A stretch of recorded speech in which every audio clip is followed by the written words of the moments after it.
গোটা বিশ্বজুড়ে একেবারে যুদ্ধের দামামা বেজে গিয়েছে। গত শুক্রবার থেকে আবার ইরান ইসরায়েলের মধ্যে একটা কনফ্লিক্ট শুরু হয়ে গিয়েছে। তার মধ্যে লক্ষ্য করেছেন কি, ইসরায়েলের ভেতরে তেল আভিভে থাকা আমেরিকার সেখানে যে অফিস রয়েছে, দূতাবাস রয়েছে, সেই দূতাবাসের ওপর একটা হামলা ইরানের, ব্যাস তাতে যেন আবার খানিকটা আগুনে ঘি পড়েছে। যে যখন ইসরায়েলের ভেতরে তেল আভিভে থাকা আমেরিকান দূতাবাসে গিয়ে হাত পড়ল, ট্রাম্প একেবারে নড়ে চড়ে বসলেন। এবং তারপর ট্রাম্পের টুইট যে ইরানকে সেই চুক্তিতে সই করতে বলা হয়েছিল, কেন সেটা করলো না, আর তো কোনো কথা তিনি শুনবেন না, কারণ 60 দিন পেরিয়ে গিয়েছে, তাই আর কোনো চুক্তি নেই। এরই মধ্যে কিন্তু আমরা দেখতে পাচ্ছি যে গার্সিয়া থেকে এগিয়ে যাচ্ছে একটা রণতরী, সর্ববৃহৎ রণতরী বলা যেতে পারে আমেরিকার, সেই রণতরী এবার এগিয়ে যাচ্ছে ইরানের দিকে। তার মানে ভাবতে পারছেন যে ইসরায়েল আর ইরানের মধ্যে আবার নতুন করে দ্বন্দ্ব মাথাচাড়া দিয়েছে। ভারত তাহলে কার পক্ষ নেবে, এটাও এই মুহূর্তে দাঁড়িয়ে একটা বড় প্রশ্ন। কারণ একই সঙ্গে ইসরায়েলের সঙ্গে ভারতের ভালো সম্পর্ক রয়েছে, ইরানের সঙ্গেও ভালো সম্পর্ক রয়েছে। যদি এবার পৃথিবীতে একটা তৃতীয় বিশ্বযুদ্ধ বাধে, কারণ পৃথিবীর বেশিরভাগ দেশ, বেশিরভাগ জায়গার পরিস্থিতি অস্থির হয়ে রয়েছে, তাহলে ভারত যেদিকে সাপোর্ট করবে, কারণ ভারতের কাছে পরমাণু শক্তি রয়েছে, সেই দেশে যে এগিয়ে যাবে সেটা আর বলার অপেক্ষা রাখে না। আমরা এই সামগ্রিকভাবে সমস্ত পরিস্থিতি নিয়ে আলোচনা করব। আমাদের সঙ্গে রয়েছেন আন্তর্জাতিক সম্পর্ক বিশেষজ্ঞ বিশ্লেষক শুভাশিস ব্যানার্জি। আপনাকে স্বাগত জানাই আজ তাক বাংলায়।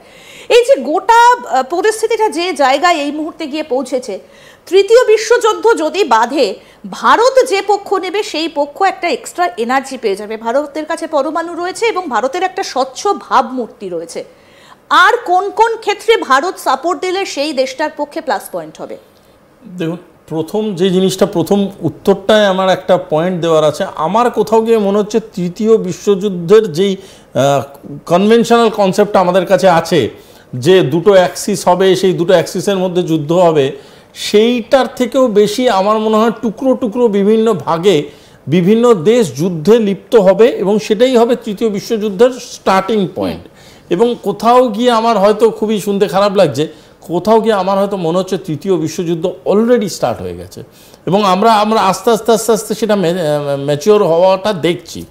এবার গেল ভারত কোন কোন দেশের পাশে দাঁড়াতে পারে, কেন দাঁড়াতে পারে। দেখো, Bharat as a military power is very high. Bharat কিন্তু মিলিটারি পাওয়ার হিসাবে এখন অবধি তার পূর্ণাঙ্গ মিলিটারি স্ট্রেংথ বিভিন্ন দেশের উপরে আক্রমণ করেছে, এরকম কোনো আমাদের ঐতিহাসিক বর্ণনা নেই বলেই আমরা হয়তো ভাবতে পারছি না যে ভারত অ্যাজ এ মিলিটারি পাওয়ার কতটা পাওয়ারফুল। কারণ ভারত কাউকে অ্যাটাক করে না, তার মানে ভারতের military power can be a very surprising element for world war 3 or any kind of higher level conflict. মানে যে কোনো বড় কনফ্লিক্টের ক্ষেত্রে যদি এমন কোনো একটা দেশ উঠে আসে যে কিন্তু কোনো রকম হায়ার অর্ডারে তাকে কোনোদিন দেখাই হয়নি যে সে কীভাবে পরীক্ষণীয়ই নয়, সে কিন্তু একটা বিরাট সারপ্রাইজ হিসেবে উঠে আসতে পারে। সেক্ষেত্রে ভারত সেখানে একটা ভীষণ ফ্যাসিনেটিং পজিশনে আছে। সেকেন্ড, আমি এই জায়গাটা একটু আসবো যে এই যে কানাডায় যেখানে G7 এর বৈঠক হচ্ছে, প্রথম থেকে আমরা ভাবছিলাম যে কানাডায় যাবেন কিনা প্রধানমন্ত্রী, কারণ কানাডার সঙ্গে ভারতের একটা শীতল সম্পর্কের কথা জাস্টিন ট্রুডো থাকাকালীন ভীষণভাবে উঠে এসেছিল। তারপর আমরা দেখলাম যে কানাডায় গেলেন প্রধানমন্ত্রী। ভারত এই জায়গায় দাঁড়িয়ে কেন এতটা ফ্যাক্টর হতে পারে? তার কারণটা হচ্ছে, দেখো, ভারত কোনো অ্যাক্সিসে আছে না আছে সেটা পরের কথা। আমাদের কোথাও গিয়ে যখন ওয়ার্ল্ড পলিটিক্সকে অ্যানালাইসিস করছি, তখন আমার মনে হচ্ছে ভারতও একটা অ্যাক্সিস এবং ভারত নিজেও একটা অ্যাক্সিস তৈরি করছে। দেখো, একটা খুব মজার বিষয়, কানাডায় জাস্টিন ট্রুডো যখন ছিলেন তখন ভীষণ রকমভাবে অ্যাপলিটিক্যাল কথাবার্তা, ভীষণ রকম নন রিলেটিভ কথাবার্তা বলে ভারতকে আক্রমণ করেছে। পয়েন্টটা হচ্ছে হুইচ ওয়াজ আননেসেসারি। যেই মুহূর্তে সরকার বদলালো, যেই মুহূর্তে এমন একটা সিচুয়েশন এলো যে G7টায় ভারতকে ইনভাইট করা হলো, সেই মুহূর্তে দেখো all started standing together. But why? এইটার কারণটা হচ্ছে যে ভারতবর্ষর মধ্যে একটা ফ্যাক্টর আছে যেটা পৃথিবীর কোনো দেশের মধ্যে সে অর্থে তুমি পাবে না, সেটা হচ্ছে লং টার্ম ট্রাস্ট।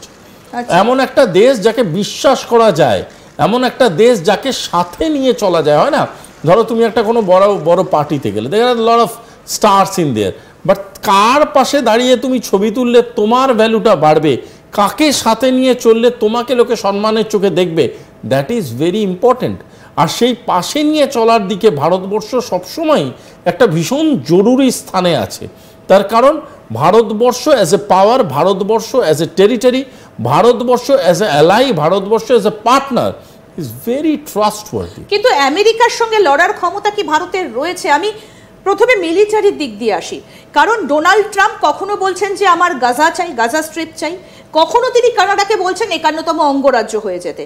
সুতরাং আবার কখনো কখনো ডোনাল্ড ট্রাম্প বলছেন, এই যে পোস্টটা আমি একবার দেখাতে বলবো, যে এই টুইটটা করেছেন ডোনাল্ড ট্রাম্প যে ইরানকে চুক্তি সই করতে হবে, যেটা আমি আগেই বলেছিলাম, এটা 16 তারিখের, মানে গতকালের একটা টুইট, সকলকে তেহরান ছেড়ে চলে যেতে বলবো। মানে এইরকম একটা হুমকি।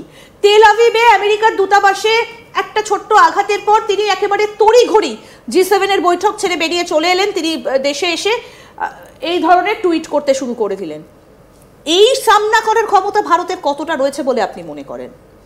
দেখুন, যদি আন্তর্জাতিক সম্পর্কের মাধ্যমে বলেন বা ডিপ্লোমেসির মাধ্যমে বলেন, ভারতবর্ষ অনেক কাউন্ট, মানে গুণে দেখলাম আপনার কাছে কটা বন্দুক, আমার কাছে কটা বন্দুক, এইভাবে কাউন্টে বলেন, আমেরিকার সাথে কম্পিটিটিভ ভারতবর্ষ হতে পারে না। ভারতবর্ষের আর্মি অতটাও পাওয়ারফুল নয়।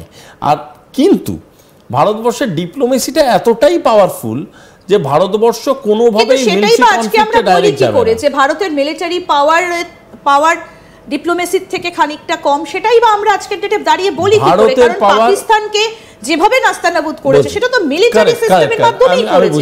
পাকিস্তান কেঁপে কেঁপে উঠেছে একেবারে।